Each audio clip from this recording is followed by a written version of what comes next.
We have Purdue head coach Matt Painter. Raise your hand. We'll get a microphone to you. Hey Matt, it's senior day. So many of your players talked about your staff, your assistant coaches. Why don't you talk about those guys a little bit and what they do for you? Right. Yeah, we have a great staff. Obviously, being familiar with them. Brandon's been here 11, 12 years. I always get confused about how long guys have actually been places when they've been there a long time. But we played together in college, and Paul Lusses is his second stint here. Obviously, he was my assistant at Southern Illinois, and then at Purdue before he went to Missouri State as a head coach, and now back after going to Creighton. You know, the breakdown of what we do, like we specialize. So Brandon does a lot of personnel. Brandon works with the big guys. Paul works with the guards. And then he does defensive scouts. Terry Johnson does defensive scouts also. I actually coached my first year in coaching. Terry has twin cousins that I coached. And so like everybody, you know, you kind of have a connection. And obviously being with Brad Stevens and Micah Shrewsbury and all the success that they had at Butler, and then being in our league at Ohio State. Elliot Bloom is our director of basketball operations, who does a fabulous job. He asks me questions, but he really already has the answers. But he's fabulous in what he does. He just really understands things and has a balance. A lot of times in that position, someone will float a coach in there, and then they really don't want to do those type of things, right? And it just makes for not being very organized. But he's very, very organized and very intelligent, and he keeps us all in the right spots. But PJ Thompson and Sasha, obviously former players that are with us. PJ runs our offense. Sasha does specials, side out of bounds and out of bounds plays. But both of those guys are very intelligent, very loyal guys, and they've done wonders for us. It really helps people that can run something that they physically have done themselves. That has really helped us. I don't like having different voices, and we used to. Like, you go to a timeout, and your coaches get together, and they confuse you more than they help you. You get like 3 or 4 different views, and it's just like, well, shit, we got 30 seconds here. Like, I was hoping you could help me and it didn't. So I specialize things like football. So like I have a guy who does the scout, they alternate scouts. I have a guy that does personnel. I have an offensive guy. I have out of bounds, side out of bounds, and specials into one package. And so that really, really helps. Our graduate managers, Jared Wilburn and Tommy Lewis, both played for us. And those guys work our guys out a lot. So they build relationships with them just like we do. But, I think it's important to have some people close to the player's age that they can relate to, especially when they want to vent. And but you can't have enough truth tellers on your staff. I think so many things happen in recruiting to where you got to sell to get somebody. Then they get there and it's not 100% or ideally the way you said it, and then you lose trust real quick. And I don't like that at all. So like I want those guys, and even if I'm not saying things that they like to hear, I'm just being honest with them and telling them like this is how it is, this is where it is. And then if you have a staff that is all on the same page, now it's healthy. It might not always be what they want, but you're just trying to be truthful with them and tell them, because if you're honest with guys through adversity, that's how you're going to grow. That's how your individual players are going to grow, that's how your team is going to grow, and you also got to be able to admit when you're wrong. So I think having that humility as a coach is very important. So. Matt, to have a season like you've had, you have to be good, you have to have some luck, and I think you have to be healthy. And given what happened today, how big of a deal is the third part of that, where for the most part of the season you've been relatively healthy across the board? Right, yeah, we got banged up a little bit during the game. Obviously, Braden went down and Zach went down. They both were able to push through it. But yeah, you have to have some luck from a health standpoint. Sometimes when guys are just kind of coming and going and you don't have your complete puzzle, it's hard to grow. It's hard to grow together. But, knock on wood, we've done a good job. Our training staff's done a good job of preparing our guys and helping our guys and just staying healthy. But you want to keep getting better. There's different styles throughout the year, right? You go non-conference, you go conference, and you're just trying to get ready and keep getting better. But I think our guys have done a good job of keeping their poise and being resilient when they've had to. But I also think they've done a good job in terms of taking care of themselves. Right. 3-point shooting kind of held the team back a little bit, percentage-wise last season. Why has it been so much better this season? Other than just having good shooters, why are Right. they making more shots? Yeah, obviously they've worked really hard, like, having a skill level and being able to shoot the basketball, whether that's Braden, Fletch, Lance, Mason, Cam Heidi, Miles, the guys that, obviously, take the most. So your percentages are gonna raise if you make better decisions and you take better shots. We had a couple tough ones to start the game because they're not very good shots. And, but for the most part, when you have a dynamic point guard and you have a guy that gets the attention that Zach Edey does, be ready to shoot and step in there and take him in rhythm. And we've done a good job of offensive rebounding, so that helps even more. That, when we're taking good shots, that, we got a chance to make them, but we also got a chance to rebound the ball. Matt, this class is going to leave here with the most wins in conference play of all time. What does that say about them? And then the fact that if that record gets broken, it's probably going to be by the class they've helped underneath. Right. Yeah. Well, that's what you want to keep doing, right? You want to keep, having the most successful class in Purdue history or Big Ten history or whatever it might be, and keep getting better. And at the end of the day, that's what they're going to go and look at. And those media guys and stuff, they're going to go back and look and see, like, you can't change that when you're winning games and you're having success and you're building off of that. But no, I'm happy for him. Obviously I talked about Jaden Ivey a little bit, and he helped with that in his first 2 years, but they've worked hard. There's nobody out there standing there that didn't work for him. And we've had tough times, obviously, but we haven't made excuses, and we've continued to fight, and I think that's helped us get better. Matt, building off that, this senior class, how much of an advantage is it to have them rub off on these younger classes and incoming ones?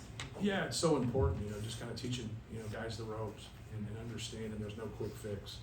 And you got to keep working, and you got to, stay positive. We have some really good younger players that haven't played a whole lot, that, in a lot of scenarios, like, how are they going to respond to that?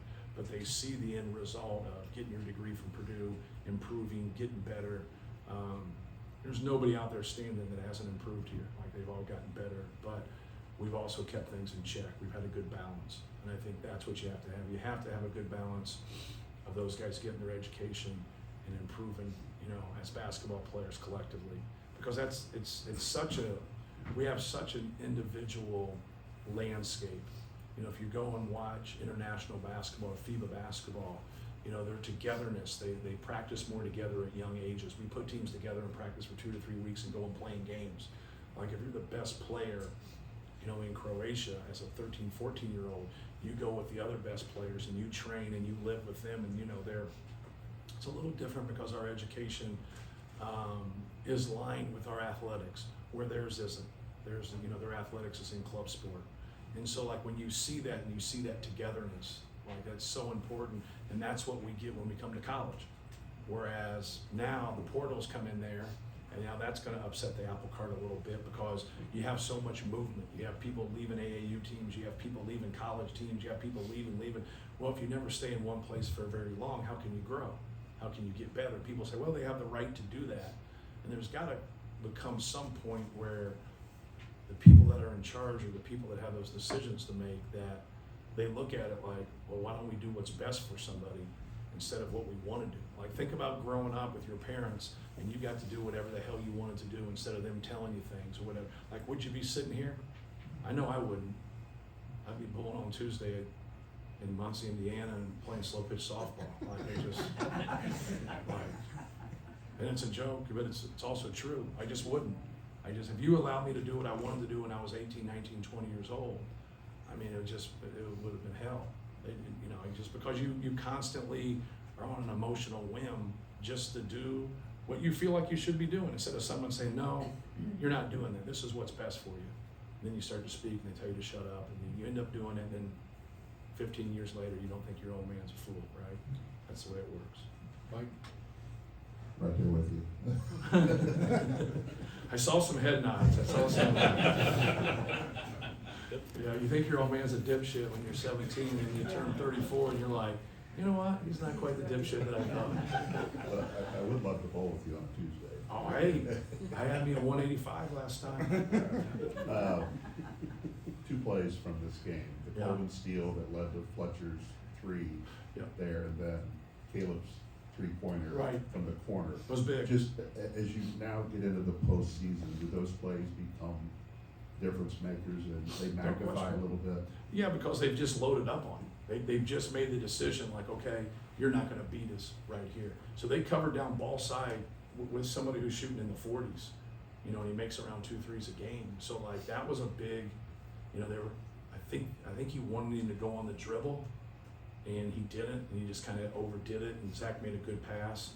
And then we had some other good looks that didn't go down. I was actually subbing Mason for Caleb, you know, while that he hit that shot, so I hope Caleb realizes that I didn't like, he hit the 3, and hey, go get him. But no, that was great. I'm happy for Caleb that, you know, he made that shot, and, but yeah, that's where we've gotten sometimes when they just overdo things. You know, so those shots were huge, getting the steal and then leading to that, and then Caleb making that. So both Fletch and Caleb's 3s were big time. Yeah, you talked about those big moments. What else kind of helped you send the tide there as they brought it to within 4, and then you guys went on that run? So. Right. Yeah, just, you know, we had some turnovers, like our numbers not, you know, great there with 14, like, and we were just kind of casual with the basketball. But no, when they cut it, they did that, we were able to make some shots, make some plays, and kind of settle down. And you can't extend your lead unless you're getting stops. And so, you know, we had a sequence in there where we weren't getting any stops. Like, they were living at the rim. And we decided to play a certain way against them and be one-on-one with Tyler Wall and Zach, and he made a couple nice plays. But Blackwell got away from us. I thought he made some really nice plays, and that was really hurting us. Tyler Wall was at the rim, but that was our decision, right? We made that decision, but I thought Blackwell made some really nice plays. I mean, he's a good player. His dad was a good player. Correct. Yeah, Wisconsin seemed to come in and play ultra physical today.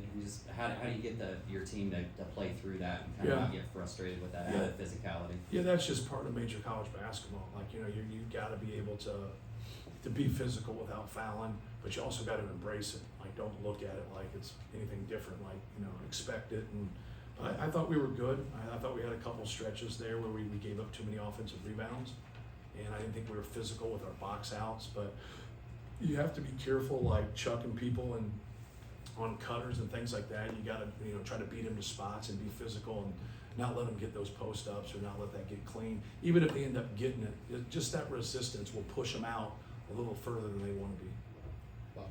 Matt, 10, 15 years from now, and you're thinking about Zach Edey, will there be like 1 or 2 memories, either on the floor or off the floor, that you will think about? Well, the one memory is just, you know, how far he's come. Like, when you see those, they showed clips other day of each one of our guys. First basket at Purdue, and Zach Edey looks like a different person. The haircut, the body, just everything. Obviously, he's 7'4", right? But the thing that jumps out with me with him is his competitive spirit. You know, you get some big guys and they just get bad calls, right?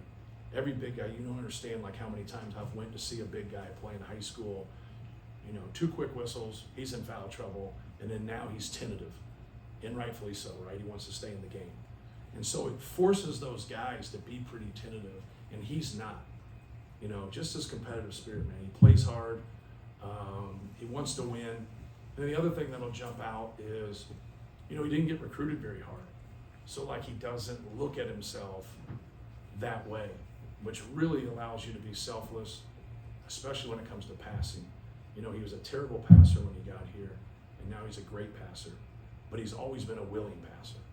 And sometimes guys that are good, they got a tough time prying the ball out of their hands. But it just completes guys. When you got the ability to score and you got the ability to pass, now you're just raising the value of your team. So that's what I'll think. And then when I said, you know, other night, like, he always shows up. I don't want to talk about it in past tense. we're still playing, but he just shows up, man. Like, you'd be surprised, like, you go play in a game, you'd be like, well, this guy didn't show up. Like, holy shit, like, come on, man, like, you gotta play, like, you're competing, why wouldn't you? Like, never, like, he's had bad games, he's turned it over, like, he's had some, some stinkers, but it hasn't been from, not competing, and it's a big statement. Julie? Coach, as we turn to the postseason, and the Big Ten tournament in Minneapolis, you guys are gunning for a second straight Big Ten postseason championship. What would that mean to you and to Purdue, and finally the legacy of Zach Edey? Yeah, I think it'd be cool. It's not the the biggest thing. Obviously, playing well in the NCAA tournament's the biggest thing. So, just I always keep it pretty simple, like in terms of just win the next game. Just worry about the next game. Don't get caught up in anything else. You're lucky to win, fortunate to win, whatever the word is. Then let's see who's going to play the next game, and who wins that one, then we'll play them. But it's going to be people you're familiar with. It's going to be people that you've played against. So, but no, I think it's anytime you can win. I think we've been in the finals 5 times, and we've won 2 of them. But anytime you can, compete and win a championship like we did this year and last year, and win the tournament like we did last year, I think it's cool. I think it's a good experience for guys.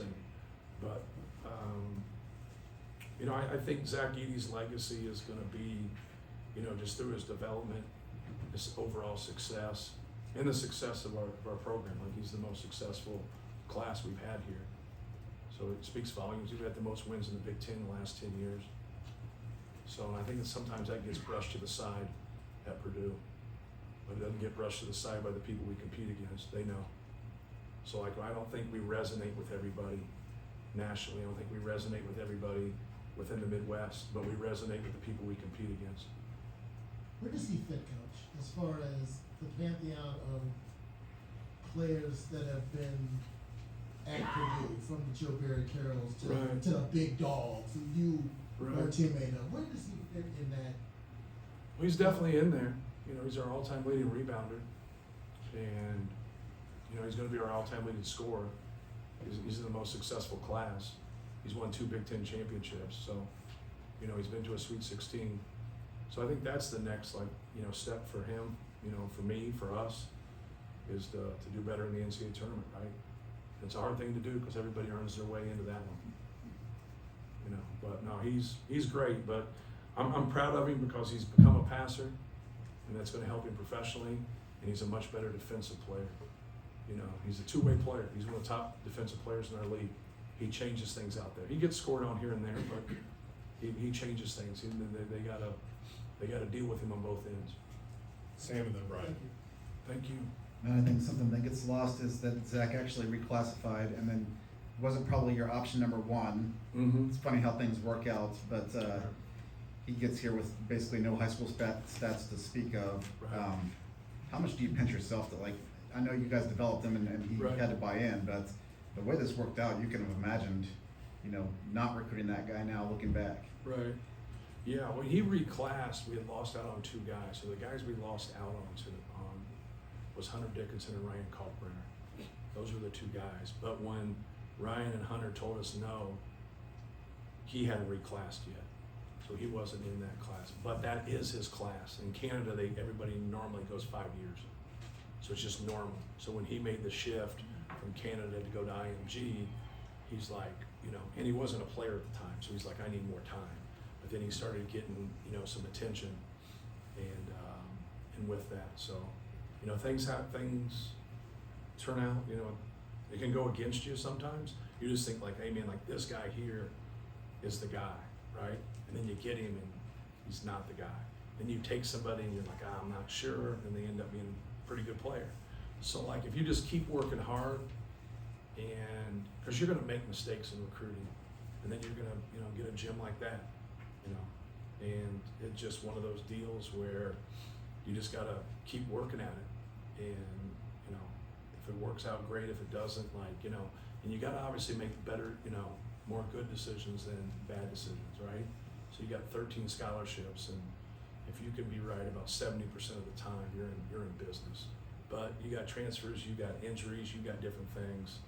You know, I don't like being like that, but I recruited more towards role definition at times. I overdo it sometimes, but I want to get the right person. I want to get, you know, I want to try to recruit some harmony. And that might sound crazy to you, but I just think if you just go and get a whole bunch of talented guys and production's not at the forefront, or they don't understand how they're going to play or their role definition, or they just don't have the makeup to be able to adjust. So, but with that being said, like, we were fortunate, right? I didn't know he was a 2-time National Player of the Year, you know, like, but I did think he would be good. I just didn't know when he would be good. I thought he had good hands, he had good feet. He just needed repetition and work. So right away I was like, hey, when he's open, throw him the ball. Well, he's always open. You know what I mean? He's like one of those stand-up freezers. He's always open. So like those guys, like, I'm gonna pass it to him. He's gonna turn it over. Like, throw it to him. Throw it to him. So a lot of big guys get recruited and they go places. They never throw them the ball. Like, you got to throw them the basketball for them to be a part of it. Like, you want them to rebound, you want them to defend, but like, throw them the basketball. Like, let them play, let them participate. But you got to do drill work. You got to get them in a sense to where, all right, here's what we're working on, but when it goes live, here's what you're doing. Like, you can't do all the stuff we're working on. You're not ready for all that, but we got to keep developing. We got to keep getting better. So like, that was something for him. That adjustment took a little bit of time, but not a lot of time. Like, he makes adjustments. Like, he's not a fool. He's an intelligent person. Last one, bro. I don't know if this sounds redundant, but what has he meant to you personally? It just seems like you talk about him a little bit differently than a lot of great players you've had. Yeah. Well, he's a two-way player, first of all. And like, I've never been around someone that other people have to game plan so much about. Isaac Haas was the answer to that. Like, people had to game plan for Isaac Haas. And now when I got him, I'm like, man, they're gonna have to game plan like Isaac. And now it's you know, obviously more than that. It's really enhanced. But no, he just kept getting better. You know, you like guys that play hard, and you like guys that are unselfish and they're about winning. And you know, those are his attributes. And when you have that kind of elite size to go along with this skill level, you got the best player in the country. When did you start calling him Zachary? Huh? When did you start calling him Zachary? I've always called him Zachary. It's his name. It's his formal name, but it's. Huh? Do people call you Matthew? No. Yeah. Well, I have more data. I'm older. Thank you. Thank you, guys.